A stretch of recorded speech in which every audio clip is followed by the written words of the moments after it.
Assalamualaikum warahmatullahi wabarakatuh. Halo teman-teman, gimana kabarnya? Lancar kan ya puasanya? Alhamdulillah kita diberi kesempatan kali ini untuk bertemu lagi di bulan suci Ramadan. Semoga kita dapat terus menjalankan puasa dengan lancar, beribadah dengan lancar kepada Allah Subhanahu wa taala sampai hari raya Idul Fitri. Pada kesempatan kali ini saya ingin berbagi sedikit perspektif.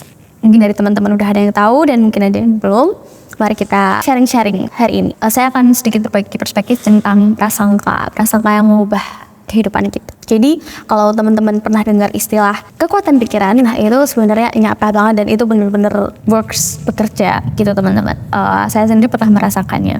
Jadi prasangka itu kan netral ya, ada yang positif, ada yang prasangka negatif. Ketika kita memiliki prasangka, dan kita misal dalam jalan kehidupan, ketika kita punya goals, punya keinginan, punya tujuan, kita menaruh suatu prasangka gitu di situ. Misal kita punya tujuan ingin menang lomba, berarti kan kita berpikiran bahwa kita akan memenangkan lomba tersebut. Berarti kita berprasangka positif terhadap diri kita dan kepada Allah Subhanahu wa taala. Misal, dan itu contoh yang positif ya. Kalau contoh yang negatif, misalkan kita punya tujuan, kita punya suatu keinginan, tapi kita punya takut. Jadi kita nggak melakukan itu. Kita punya limiting beliefs, kita punya kepercayaan yang malah menghambat kita untuk melakukan sesuatu yang kita sukai gitu. Yang padahal kita pengen banget melakukan itu, tapi kita takut. Nah itu berarti kita sudah berprasangka negatif, prasangka buruk. Kita nggak percaya sama diri kita sendiri, dan bahkan bisa jadi kita berujung pada kita tidak percaya kepada Allah Subhanahu wa taala karena kita berprasangka negatif kita. Nah, padahal Allah sendiri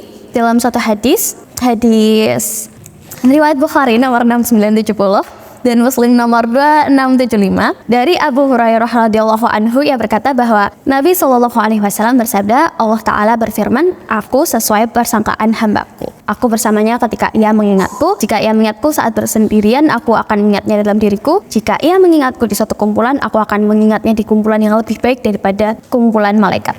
Nah, Allah menekankan di hadis yang sahih ini bahwa Allah itu sesuai prasangkaan hambanya. Jadi ketika kita berpikir positif ataupun berpikir negatif, itu sebenarnya mempengaruhi apa yang kita lakukan dan sesuatu yang terjadi pada realita. Dan teman-teman tahu nggak sih, menurut sains, menurut penelitian psikologi, banyak yang bilang bahwa our brain doesn't know what differences about our reality or our thoughts. Jadi otak kita tuh nggak bisa ngebedain realita yang sesungguhnya, mana yang beneran realita, mana yang sebenarnya cuma di pikiran kita aja.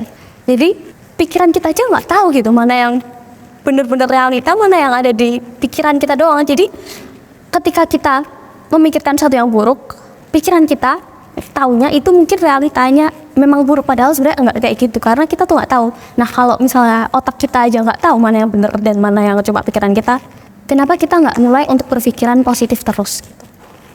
Dimulai dari coba gimana cara teman-teman memandang diri teman-teman sendiri. Mungkin teman-teman sering ngerasa insecure, misal ngeliat di kaca, oh aku jelek banget. Nah, jangan ini ya teman-teman, kata-kata itu ngaruh banget karena otak kita nggak tahu mana yang realita dan mana yang cuma pikiran kita. Jadi ketika setiap kita ngomongin sesuatu dan itu diulang-ulang, itu akan menjadi kepercayaan di alam bawah sadar kita. Ketika kita selalu berulang-ulang mengeluh, berbicara yang negatif terhadap diri kita sendiri, maka kita akan melihat diri kita seperti itu di alam bawah sadar kita. Kita akan percaya bahwa kita kayak gitu, dan nggak peduli seberapa pun banyak orang-orang lain mengatakan bahwa teman-teman itu cantik, teman-teman itu pintar, teman-teman nggak akan percaya karena teman-teman melihat diri teman-teman negatif gitu, dan itu akan mempengaruhi gimana teman-teman bertindak. Teman-teman jadi mungkin tadi punya limiting beliefs ketika ingin mencapai sesuatu. Teman-teman nggak percaya pada diri teman sendiri, teman-teman nggak percaya bisa ngelakuin suatu hal yang sebenarnya teman-teman tuh bisa. Orang-orang lain di sekitar teman-teman mungkin bilang, ya kamu tuh bisa, kamu tuh punya potensi, tapi teman-teman nggak percaya dengan itu gitu. Dan kalau misalnya kita ngomongin ini terus habis itu percaya sama Allah, Allah akan mengabulkan semua permintaan kita. Mungkin banyak orang yang punya pemikiran, tapi kok ada sih orang yang misalkan dia udah berislam dengan baik, tapi dia hidupnya gitu-gitu aja.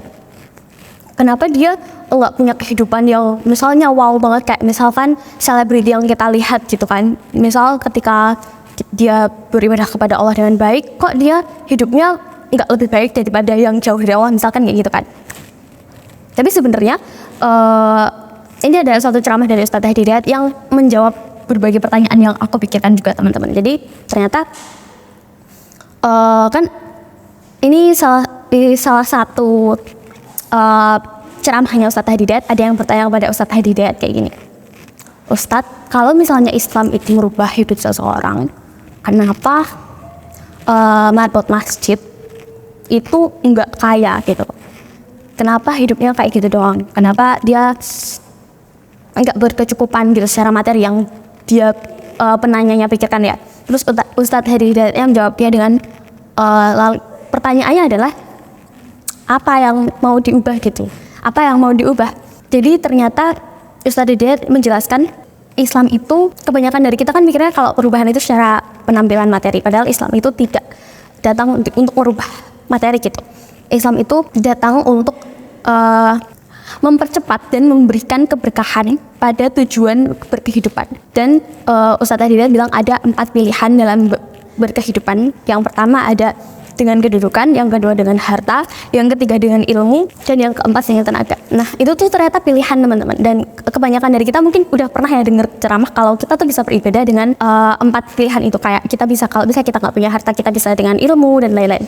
Biasanya kebanyakan para pemberi materi ceramah itu menekankan hal yang kita nggak punya, yang kita punya apa, lalu kita memberikan itu untuk di jalan Allah gitu. Tapi Ustadz Hadi Hidayat di sini di ceramahnya itu beda gitu perspektifnya menurutku teman-teman. Jadi beliau ambil suatu hal ini yang pilihan dalam berkehidupan ada 4 itu bukan untuk kita tuh nggak punyanya apa ya, itu yang kita berikan, bukan maksudnya punyanya sekarang, tapi lebih dijadikan kepada potensi kita tuh mau milih untuk hidup tuh kayak gimana gitu loh teman-teman. Jadi kamu tuh, teman kita semua boleh untuk memiliki keinginan kita mau hidup dan mengabdi kepada Allah lewat jalur apa. Misal teman-teman pengen cari materi, pengen kaya, berarti teman-teman pengen memilih berkehidupan dengan harta. Dan Ustadz Hadi Hidayat di situ di ceramahnya, teman-teman mungkin bisa search ya, itu beliau bilang kalau kalian milih satu, konsisten dan langsung gak usah nanggung. Ustadz Hadi Hidayat bahkan bilang kayak gitu, gak usah nanggung. Kalau kalian punya keinginan, jadilah yang paling tinggi di situ. Misal kalian punya ilmu terus dan kalian pengen untuk milih jalur ilmu itu, kalian pengen jadi ilmuwan gitu, kalian jadilah ilmuwan yang paling the best pokoknya. Kalian benar-benar penelitian yang paling wow menurut kalian. Misal kalian pengen harta ya, kalian berbisnis lah dengan yang sangat wow gitu, yang paling tinggi, yang menurut ya sampai kalian punya kedudukan yang tinggi gitu loh. Apalagi di kedudukan yang jabatan ya, misal kalian pengen bisa control of everything gitu. Ustadz Hadi Hidayat tuh mengencourage itu, memberikan kita mendorong kita untuk punya keinginan yang tinggi gitu loh, enggak yang ya udah kalau kamu bisa kayak gini aja. Kebanyakan kan kayak gitu biasanya, saya taunya kebanyakan para ustadz bilangnya kayak gitu. Tapi Ustadz Hadi Hidayat mencoba untuk memberikan dorongan kepada kita untuk bermimpi yang tinggi, dan itu sesuai dengan hadis Allah tadi. Jadi menurut saya teman-teman harus mulai untuk mencoba berpikiran positif dan berprasangka baik kepada Allah dalam setiap apa yang teman-teman ingin lakukan. Jadi itu teman-teman. Nah, mungkin itu sedikit perspektif dari saya. Semoga membantu dan membawa berkah di bulan Ramadan ini, membuat teman-teman punya pandangan baru dan goals yang baru dalam bulan Ramadan tahun ini. Terima kasih. Banyak salahnya mohon maaf. Wassalamualaikum warahmatullahi wabarakatuh.